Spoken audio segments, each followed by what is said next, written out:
여러분 반갑습니다. 이번 시간에는 권호문의 한거 18곡을 정리해 보도록 하겠습니다. 한거 18곡은 총 19수로 된 연시조입니다.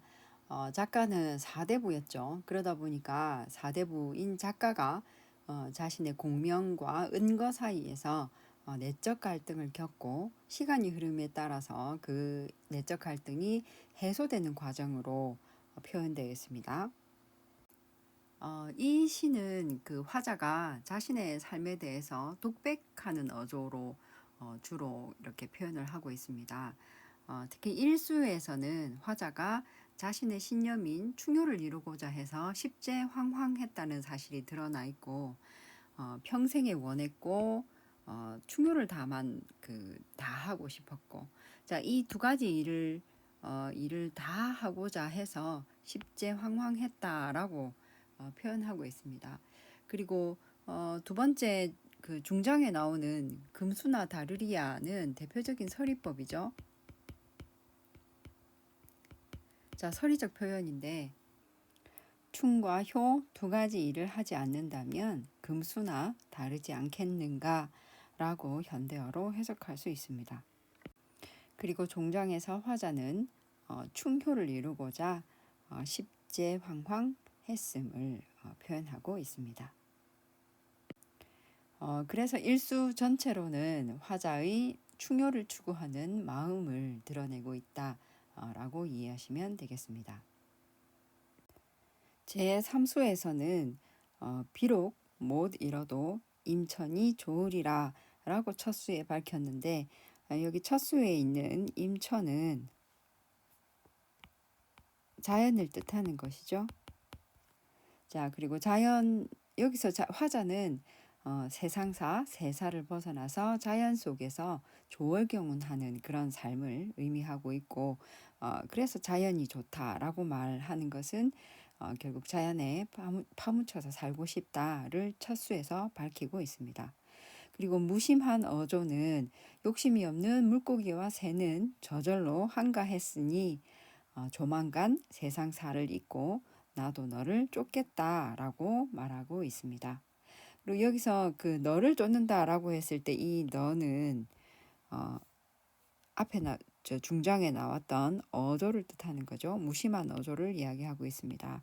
의인법을 사용한 것이기도 하고 의인법을 사용해서 친밀감을 드러냈다라고 이해하시면 되겠습니다. 그리고 종합하자면 삼수에서는 화자가 세상사, 세사를 잊고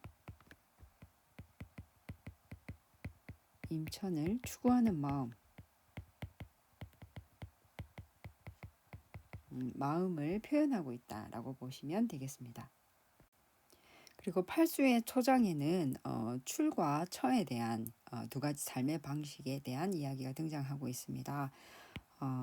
그 화자는 맨 처음부터 출과 처에 대한 여러 가지 갈등 이야기가 등장하고 있는데, 과거의 자신의 삶에서는 그 출과 처 사이에서 갈등을 했는데, 중장에 있듯이 명철한 군자는 처의 삶을 즐기느니 하물며 부귀는 위기라 가난하게 살겠다.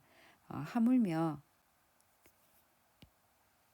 부귀를 추구하다 보면 위기에 처할 수 있다는 본인의 생각이 있었기 때문에 가난하게 살고자 한다. 가난하고 천하게 사는 삶을 화자는 부귀보다 더 가치 있게 두고 있음을 알 수 있습니다.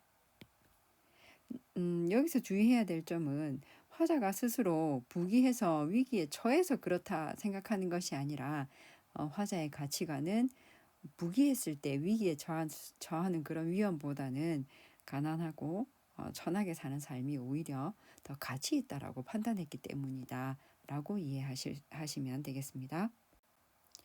8수를 정리하자면 화자는 깨달음 한 가지와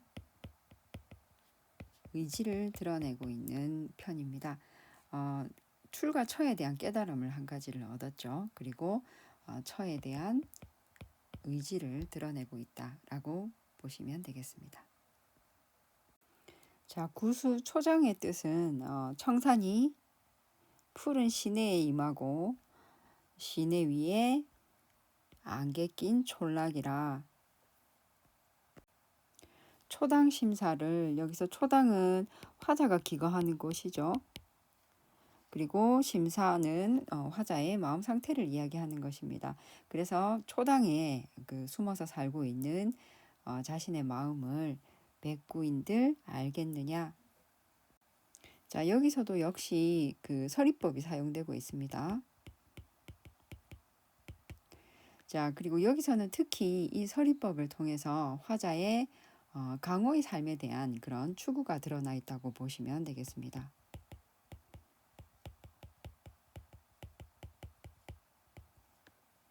자, 이거 역시 화자가 지향하는 가치였죠. 그래서 단순히 서리법 자체가 중요한 것이 아니라 서리법을 통해서 무엇을 드러내고 있는가 하시는 걸 기억하시는 게 좋겠습니다. 여기서도 역시 서리적 표현을 통해서 화자가 강호의 삶을 지향하고 있음을 여기 드러내고 있다라고 보시면 되겠습니다. 그리고 종장에서는 대나무 창이 고요하고 밤 달은 밝은데 검은고가 있나니라 라고 이해하시면 되겠습니다. 자, 십수에서는 궁달, 여기 궁은 수업 시간에도 우리 같이 이야기한 거죠. 궁핍을 뜻하고 달은 영달, 영광된 그런 삶을 이야기하고 있습니다. 그 두 가지는 전부 다 부음 같다, 떠있는 구름과 같은 뜬구름과 같은 것이다 라고 설명하고 있습니다. 그리고 궁달 부음같이 보아서 세상사를 잊어두고, 자, 세사는 앞에 나온 것처럼 세상사라고 이해하시면 됩니다. 세상사를 잊어두고 호산, 아주 좋은 산, 맑은 물, 아주 아름다운 물에 노는 뜻을 원숭이나 학이 네 벗이 아니어든 어느 분이 아실꼬. 자, 여기서도 역시 어느 분이 아실꼬라는 서리법이 사용되었습니다. 자, 어느 분도 모른다는 얘기죠. 그래서 화자가 강호에서 느끼는 마음을 어느 분도 알지 못한다. 그래서 처에 대한 자신의 지향 의식을 역시나 여기서도 드러내고 있습니다. 똑같이 서리적 표현을 통해서 화자가 자신이 지향하는 가치를 드러내고 있고, 그 가치는 결국 강호의 삶에 대한 추구라고 보시면 되겠습니다.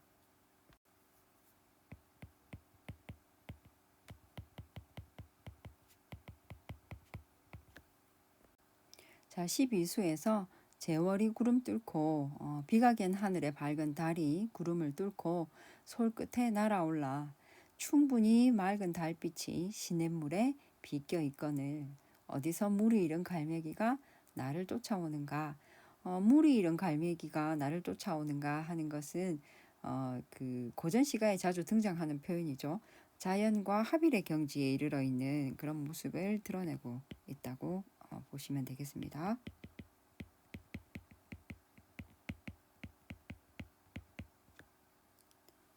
자, 13수에서는 날이 저물거든 도무지 할 일이 없어. 한거 18곡 제목처럼 도무지 할 일 없는 한거의 삶을 이야기하고 있습니다. 도무지 할 일이 없어 손간을 닫고 월하에 누웠으니 솔문을 닫고 달 아래 누워 있으니 세상에 티끌 마음이 털끝만큼도 없다. 자, 이렇게 끊어서 보시면 되겠습니다. 1호 말은 털끝만큼도 없다라고 해석하시면 되고,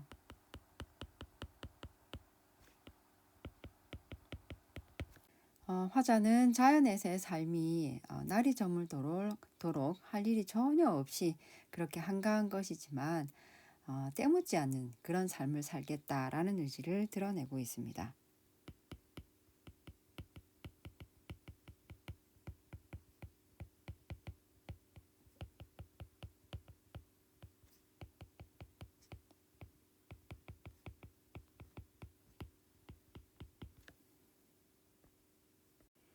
그리고 17수에서는 성현의 가신 길이 망고의 한 가지라 숨었거나 나오거나 도가 어찌 다르겠는가. 한 가지 길이고 다르지 않으니 아무된들 어떠리 하고 도에 대한 깨달음을 얻었다는 그런 내용으로 요약할 수 있겠습니다. 그리고 마지막 19수에서는 강가에 누워서 강을 보는 뜻은 세월이 빠르니 백세인들 긴 세월이겠는가. 10년 전 진세 일념이 얼음 녹듯 한다 라고 마지막 그 자신의 출과 처에 대한 내적 갈등이 해소되고 있음을 드러내고 있습니다. 자신의 그런 갈등이 해소된 것을 얼음 녹는 것에 비유해서 표현한 그런 수가 되겠습니다. 그리고 여기 종장에 있는 10년 전 진세 일념은 첫 수에 나와 있던 그 십제 황황과 관련됐다고 보시면 되겠죠. 자, 이렇게 한거 18곡 모두 정리를 했습니다. 내용 한 번 더 천천히 읽어보시면서 화자의 전체적인 그 의지와 태도를 잘 살펴보시면 되겠습니다. 고생하셨습니다.